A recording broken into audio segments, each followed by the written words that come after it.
skyrocket, and $2 trillion might not touch it, but that would be over in this area and somewhere out of there. Anyway, these are huge things that we're faced with. The stakes are very large. The solutions are not easy. They're not complex, but they're not easy. I think the biggest problem is we have nobody in Washington telling the truth. I'm one of the few who's willing to come out here and stand in front of you and listen. Everybody else seems to be in an armed camp saying, well, you can't cut spending and raise taxes, or don't do either. And I'm disappointed in our side. I voted against 2 or 3 of the bills that our leadership has thrown out because it doesn't seriously affect it. Now, you've heard that we did draconian cuts. The side that the Democrats in Congress said we're giving draconian cuts. You remember they were going to shut the government down and all those draconian cuts, and that nobody's going to be able to live. Now, I'm going to tell you what our cuts did. We cut $3.5 trillion down to 3.46, actually 462, but so from 3.5 to 3.46, it didn't even get down to not a half of a point here. I don't believe it was draconian. Just the Medicare and Medicaid waste. The fraud, not waste. The waste is measured differently from fraud. Waste is where you have people not paying attention to detail. Fraud is where you have people absolutely selling stuff to Medicare that they don't have. They're selling it and charging the government, and the government's paying for them. So 60 Minutes a couple of years ago had that guy on, and he said, I'm going to jail for 12 years. He said, I made $400,000 a month selling stuff I didn't have to Medicare patients. He said, the government never checked me out. He said, there are 2,000 people just like me here in Florida. 2,000 people making $400,000 a month, filling out invoices in the smoke-filled room somewhere and billing the government, and the government's writing them a check. They never even go and see. So that total for those people doing fraud alone in these 2, Medicare, Medicaid, is almost 150 to 200 billion. That's like, if we just took care of the fraud, 3.5 would become 3.3. And yet, these draconian cuts that we put into place that I voted against because it didn't feel like they were significant at all, 3.46, so it didn't even get a half of that one digit there. Anyway, that's kind of, let's go to more questions here. Yes? How do you feel about the abortion bill? The abortion, I do not believe that taxpayers should be paying for abortion at all. And that was the question in front of Congress. Other questions? Yes? The term illegal, what do you believe in that as your definition of illegal? You know, you're talking about illegal immigration. Anybody who is here in the country without the proper documentation would be in that category. Right. Or driving around with an invalid license, or driving around without insurance when you're supposed to have insurance on your vehicle. Yeah. So that's illegal, as well as the immigration and things like that. But because Congress and the Senate and our government believe in the definition of illegal. Again, I think everybody is coherent, the same agreement, in the same position you are on illegal. I just don't think they're willing to do much about it. I believe that we should secure the border. I think then that we should fix the legal immigration, because it takes 20 years to see, can I get here? So what? I think a lot of people who come here illegally would follow the law. The law can't tell them yes or no. If the law said no, they just go about their business, I think. But since we don't give them an answer for 20 years, they say, well, we could go raise our families. Before we get an answer, we'll be back home. So a lot of people do that. They just come in, raise their family, go back home. So fix legal immigration, tell people yes or no within a year, maybe 6 months, something. But then we got the 15 to 30 million people who are here illegally. Again, I think that very simple question. Do you want to be a citizen is all we should ask. If you want to be a citizen, you got to go home and get in the 20-year line. I don't think we can allow you to work here. Otherwise, everybody wants to come here illegally, get to the front of the line. If you don't want to be a citizen, you got to get out of the shadows, get listed with the government, and then start paying taxes. Right now, if you're here illegally, you get to live tax-free, and then you get the benefits too. And that's causing great anger among voters among taxpayers who see their own ability to make a living choked down, and people working for cash that still can go down and get food stamps and things like that. It makes people very angry. And so I think just ask that question. And by the way, once you get legal, I think it should be If you're working, they're fine, but if you're not, just go back home. I think that most people, if it were easy to come and go, I think a retina scan thumbprint to come across the border so that if you go to get a job, that same thing, we can tell who you are. I mean, that technology is easily available.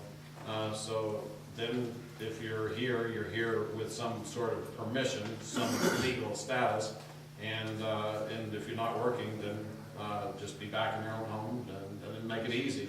I believe people leave their families back there rather than moving the family out of schools and everything back and forth. So anyway, that's kind of my take on it, on immigration. Well, with that though, with the income tax and things that they're getting free, that would also help in. Absolutely, yes. Income. Yeah, because if they have documentation, then they start paying taxes, and when they're paying taxes, then they don't qualify for so many of these programs. To see how that is simultaneously, it lowers this one and raises the other one. And this is what frustrates Americans, is that they see the government is doing nothing. So in January, I brought 3 other congressmen. Nobody knows what the situation is on the border, so I brought 3 other congressmen. We took a trip right along the border. These congressional delegations where they go to other countries and stuff, I said, why don't we take a congressional delegation down to the border? So we did. We ate at Columbus, you know, you ever eaten Columbus? So it wasn't like we're kind of living on the top end of the dog there. But anyway, so we did it, and people's eyes were wide open. And we saw that 20-foot high fence down there that we're building for $2, $3, $5 million. And now then, people on the other side, they're not going to be stopped from bringing drugs across. So what they're doing is flying ultralights over, and so it takes $2,000 to buy an ultralight and no fuel, or kind of like lawnmower engines. So they run across here. They don't even land. They just hit a tripwire, bundle of drugs drops to the ground with a GPS locator in it. Bad guys come out and pick it up. They go. So the fence, we spent all this money, costing us more money here. I think all that's going to solve the security at the border is more people, and so just we keep making bad decisions as a government that cost us tremendous amounts of money, and then we don't take care of other problems, and it causes this divide to get worse, and it causes us to be putting our entire nation at risk economically. Again, the biggest threat to the nation, terrorism is the second biggest threat. This is the biggest threat to the nation. Other questions? Yes. So it's illegal to be over here. Why do we give a driver's license? Why do we issue a driver's license? It's illegal. It's against the law. Yeah. Why do we give a driver's license? Why do we reward it? Yeah, we should not. I mean, So it's like if I rob a bank, it's illegal. So that should point to the immigration law and say, well, see, Yeah. you get away with it. yeah, we should not. And that was in the state legislature. Let Representative. Yes, and let me say, part of what Steve just said about they're not going to deal with it, that's exactly what it is. Up there in the legislature, they don't want to put their name on a docket that says, I voted for it or against it. And there's where the problem lies. Well, mainly against what the bill was. This particular bill went to the very first committee. Out of that very first committee, it was tabled right there because the liberals, Democrats, I guess up there as a whole, did not want that to get to a floor because they did not want to have their name on a vote, on a plaque. If it doesn't get to the floor, they don't have to vote on it, so they don't have to worry about the repercussions. In the state of New Mexico, according to our governor, 70 to 80% of the people would like that driver's license taken away, stopped, and taken away from those who already had it. And part of the reason it was put in the first place was because of the insurance thing. Well, at least we know who they are and somewhat, and they have insurance. But now we have become a magnet for Mexico and any other country in the world. If they're coming across, you get them to stay here 3 months. All you got to have is water thing and an electric bill. And guess what? I can get my driver's license now. I can use this driver's license to go all over anywhere in the U.S. because right now it's a legal document. I will tell you though, that if the rest of the states get together, pretty soon you will not be able to fly without a passport out of New Mexico. Because these other states, if we're going to give a license to anybody, then they're not going to let it run. But anyway, we had to blast this out on the floor. We did get a floor, at least I will say that the House passed it through 42 to 28, so we got quite a few coming over to vote on that. But it got to the Senate, and guess what? They knew it and took all the things out that would make a Social Security number and those things. out of it, so then it made it to where it was null and void, and it didn't even get passed out after that, it was dead. So it was a dead bill. We tried to do something this year, the wheels of government run a little slow, and so maybe we, might do this next time. We may have it in the interim, as a matter of fact, we've got redistricting coming up in August, September, and a special session, it may be brought up then, and we'll see how it goes. Not as many bills are brought up then, so it might be a good way to push it through, or at least get a vote on it. So again, you find people unwilling in the state legislature, unwilling to move it forward. The governor has made a commitment that we need to cure the problem. The House of Representatives passed it out. This is our process. It's slow, cumbersome, the worst process in the world, except all the other processes in the world. So anyway, I don't know exactly who made that quote. Yes, sir. Brian, I had a couple of things here. One question. Yes. With the energy thing, is there anything that Congress is trying to do to get more drilling in places like Alaska and off the coast of the Carolinas or wherever it is over there? And so that we can get more of our own fuels, oils from here.